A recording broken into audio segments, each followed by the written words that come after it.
স্মৃতিসৌধে শহীদদের প্রতি শ্রদ্ধা জানানো শেষে প্রধানমন্ত্রী তারেক রহমান বাবা মায়ের কবর জিয়ারতে সেখানে যাচ্ছেন। এই মুহূর্তে সেখানে আছেন সহকর্মী শফিকুল হক, যুক্ত হব তার সঙ্গে। শফিকুল, আপনি সেখানে আছেন, সেখানে নেতাকর্মীরা পৌঁছেছে কিনা জানাবেন। তাছাড়া তারেক রহমান এখানে কটা নাগাদ পৌঁছতে পারেন এবং এখানে পৌঁছানোর পর তার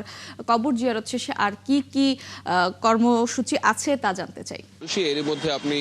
জানতে পেরেছেন প্রধানমন্ত্রী তারেক রহমান তিনি কিন্তু ইতিমধ্যেই সাভার জাতীয় স্মৃতিসৌধে জাতির সূর্য সন্তানদের প্রতি যে শ্রদ্ধা নিবেদন প্রধানমন্ত্রী হিসেবে দায়িত্ব নেওয়ার পর সেটি কিন্তু এরই মধ্যে সম্পন্ন হয়ে গিয়েছে এবং আমরা যতদূর খবর পেয়েছি তিনি সাভার থেকে এরই মধ্যে এই শেরেবাংলা নগরে জিয়া উদ্যানের উদ্দেশ্যে তিনি রওনা করেছেন এবং এখানে যে সার্বিক প্রস্তুতি সেই প্রস্তুতি কিন্তু এরই মধ্যে সম্পন্ন। আমরা দেখতে পেয়েছি প্রধানমন্ত্রীর নিরাপত্তায় দায়িত্বে থাকা SSF সহ নিরাপত্তা বাহিনীর যে সদস্যরা রয়েছেন তারা কিন্তু ইতিমধ্যে এই পুরো জিয়া উদ্যানের যে চত্বর সেই চত্বরটি তাদের নিয়ন্ত্রণে নিয়ে রেখেছে এবং যেটি জানতে চাইলেন যে আজকে মূলত প্রধানমন্ত্রী হিসেবে দায়িত্ব গ্রহণের পর আনুষ্ঠানিকভাবে মন্ত্রী পরিষদের সদস্যদের সহ তারেক রহমানের এই তার বাবা শহীদ রাষ্ট্রপতি জিয়াউর রহমান এবং সদ্য প্রয়াত মা বেগম খালেদা জিয়ার যেই সমাধিস্থল সেখানে শ্রদ্ধা জানাতে তিনি আসবেন এবং এরই মধ্যে মন্ত্রিপরিষদ সদস্য সহ অন্যান্য সংশ্লিষ্ট সবাই কিন্তু ভেতরে অবস্থান করছেন এবং যেটি আমরা জানতে পেরেছি এর আগে যেটি বললাম যে তিনি সাভার থেকে এই জিয়া উদ্যানের উদ্দেশ্যে এর মধ্যে রওনা করেছেন, হয়তো অল্প কিছুক্ষণের মধ্যেই তিনি এখানে এসে পৌঁছবেন এবং আজকে তার এই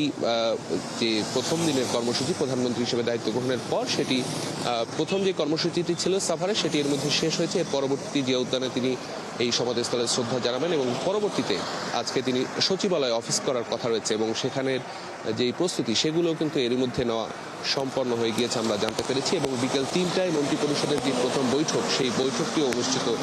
হওয়ার কথা রয়েছে। মৌটুসী, তো এই হচ্ছে আজকে তারেক রহমানের যে প্রথম দিনের কর্মসূচি সেটি এবং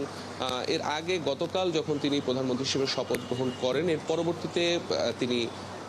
গতকাল রাতে এই শেরেবাংলা নগরে জিয়াউর রহমানের যে সমাধি জিয়াউর রহমান এবং বেগম খালেদা জিয়ার যে সমাধিস্থল এখানে তিনি এসেছিলেন এবং একেবারে পারিবারিকভাবে তার পরিবারের সদস্যদের সহ এখানে এসে তিনি তার যে শ্রদ্ধা সেটি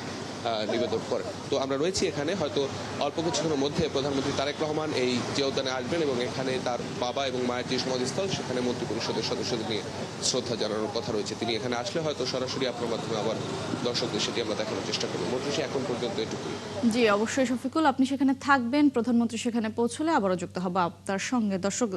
জিয়া উদ্যান থেকে জানাচ্ছিলেন সহকর্মী শফিকুল হক।